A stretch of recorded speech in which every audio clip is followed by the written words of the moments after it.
बिस्मिल्लाहिर्रहमानिर्रहीम। अस्सलाम वालेकुम। क्या हाल चाल है आप सब लोगों का।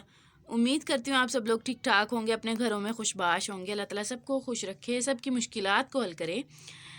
आज की वीडियो में मैं आप लोगों को इस डिज़ाइन के बारे में डिटेल से बताऊँगी कि इसके ऊपर क्या क्या किया हुआ है।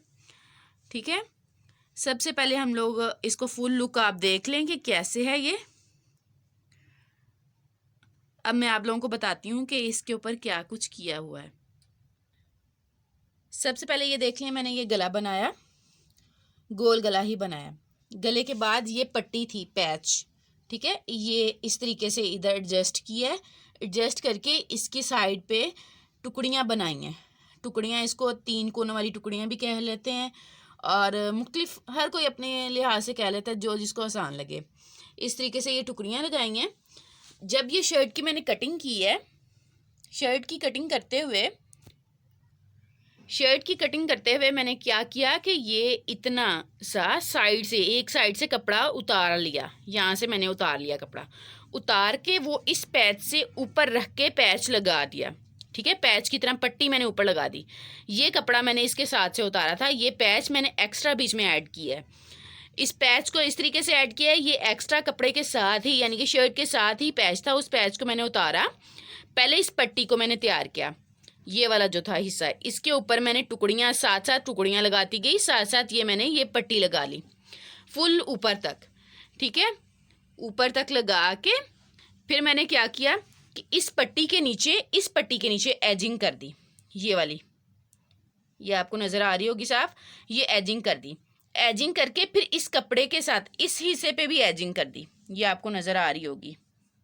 ये देखें, एजिंग करके ये इस जगह से देख लें, इस जगह से मैंने इस तरीके से इसको पक्का किया है। ये देख लें करके, फिर इसको मैंने इसके साथ रख के, ऊपर रख के, ये देखें कि ब्लैक वाले को, इस हिस्से को मैंने इस पैच के ऊपर रख के अटैच कर लिया, फुल अटैच कर लिया। वहाँ तक अटैच करके फिर मैंने इसका गला बना लिया। गला बनाने के बाद गोल गला मैंने इसका बनाया, फ्रंट का भी गला बनाया, बैक का भी गला बनाया, कंधे जोड़ लिए। कंधे जोड़ के मैंने इसके बाजू अटैच कर लिए। बाजू अटैच करने के बाद इसके मैंने बाजू इस तरीके से हल्के से आगे से बेल शेप में रखे हैं, क्योंकि नमाज वगैरह पढ़नी होती है, वज़ू करने में आसानी होती है, इसी वजह से। बाजुओं के बाद ये इस चीज़ को भी नोट कर लें कि इसकी थोड़ी सी शेप नीचे से एयरलाइन वाली है, फ्रॉक वाली शेप है। ठीक है, फिर मैंने फिटिंग की इसकी सिलाई लगा दी। फिटिंग की सिलाई लगा के बैक साइड पे भी एजिंग कर दी, ऑरेंज कलर के कपड़े के साथ। जिस कपड़े के साथ फ्रंट साइड पे एजिंग की, वही बैक साइड पे एजिंग कर दी। बैक साइड पे एजिंग करने के बाद मैंने फिटिंग का निशान, सिलाई लगा के, फिटिंग की निशान सिलाई मैंने पहले लगा दी थी। ठीक है, फिर बैक साइड पे एजिंग कर दी, बराबर की एजिंग करके फिर ये कपड़ा बराबर का, अगला पिछला हिस्सा बिल्कुल बराबर का आया। फिर मैंने महरून कलर की सिलक के साथ मैंने क्या कर दिया, इसकी डोरी पाइपिंग कर दी। अगर एजिंग करती तो भी अच्छा लगना था, लेकिन मैंने ये देख लें कि डोरी पाइपिंग कर दी है इस तरीके से, इतनी बारीक बारीक। हम इसमें मोटी डोरी पाइपिंग भी कर सकते हैं। उससे क्या होगा कि ये मैंने धागे वाली डोरी पाइपिंग की है, इसके अंदर धागा है इतना बारीक, इससे बारीक धागा भी मिलता है, वो भी आप अंदर करके और इससे भी बारीक डोरी पाइपिंग कर सकते हैं। और अगर इससे मोटी करनी हो तो आप गोल डोरी जो तवीज़ों वाली होती है वो भी डाल के, तो उससे भी डोरी पाइपिंग, वो इससे ज़्यादा मोटी होगी। ठीक है, वो भी डोरी पाइपिंग कर सकते हैं आप लोग। ये लूप्स बनाने के लिए मैंने सिलक की रेब काटी, जिस सिलक की मैंने की थी ना डोरी पाइपिंग, उसी सिलक की मैंने रेब काट ली और इसको के लूप्स बना लिए। और आगे मैंने ऐसे इस कपड़े का ऐसे ये मैंने बना दिया। ठीक है, ये थोड़ा सा रफली हो जाएगा, जब नीचे से धागे वगैरह निकलेंगे तो नीट सा लगेगा, बहुत प्यारा सा लगेगा।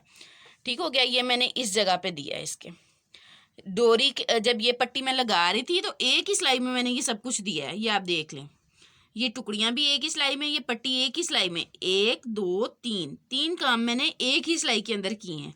ठीक है, और ये साइड, इस साइड पे भी बिल्कुल सेम उतने ही डिस्टेंस पे मैंने यहाँ पे डोरी लगा दी। अब आप लोगों को इजीली समझ आ गई होगी कि इसकी पूरी लुक क्या है और इसके अंदर क्या हुआ है। मतलब क्या हुआ का कहना ये है कि क्या क्या डिज़ाइनिंग हुई है। ठीक है, ये अब देख लें कि इसकी इतना डिस्टेंस है नीचे वाले से, सिर्फ बॉर्डर का बॉर्डर ही ऊपर को गया है। तो अब देखें सिंपल सा डिज़ाइन, उसको थोड़ी सी मेहनत करने के बाद सिंपल सी शर्ट को किस तरह की लुक आ रही है इसकी। उम्मीद करती हूँ आपको आज की वीडियो भी अच्छी लगेगी होगी और आप लोगों को आसानी से समझ आ गया होगा कि हम ये किस तरीके से कर सकते हैं। दुआ में याद रखिएगा, अपना ख्याल रखिएगा। अल्लाह हाफिज़।